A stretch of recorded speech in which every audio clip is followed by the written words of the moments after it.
ईश्वर की खोज, the creators vision. ईश्वर, हमने उसे कभी देखा नहीं है, लेकिन मंदिरों की मूर्तियां और तस्वीरों को देखकर हमारे मन में उसकी एक कल्पना बन गई है। हमें लगता है कि वो बिल्कुल वैसा ही दिखेगा, सुंदर सा, आभूषणों से सजा हुआ। लेकिन the truth is, he doesn't always arrive with sound and sparkle. और यही वजह है कि वो हमारे आसपास होते हुए भी हम उसे पहचान नहीं पाते। एक भूखा गरीब जब आपसे खाना मांगता है और खिलाने के बाद आपको आशीर्वाद देता है, वो भी ईश्वर का एक रूप हो सकता है। एक दिन एक महिला दौड़ी जा रही थी अपने प्लेटफॉर्म की तरफ, क्योंकि ट्रेन का टाइम हो रहा था।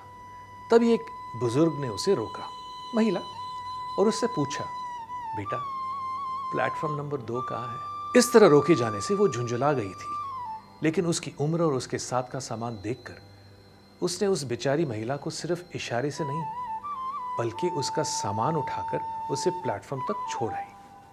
फिर दौड़ती हुई अपने प्लेटफॉर्म पर पहुंची और देखा, उसकी ट्रेन जा चुकी थी। अब आप कहेंगे, इसमें भगवान का क्या हाथ है?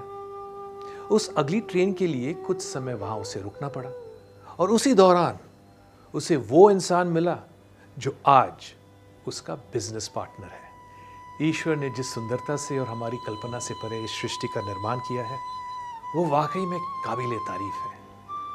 नीला आसमान, पहाड़ों की शान, हर प्रकार के पशु पक्षी और हर जीव के जीने की अलग राह, ये सब ऊपर वाले की इंजीनियरिंग की देन है, जिसने सब कुछ ऐसा रच दिया है कि हर जीव अपनी जिंदगी स्मूथली जी रहा है।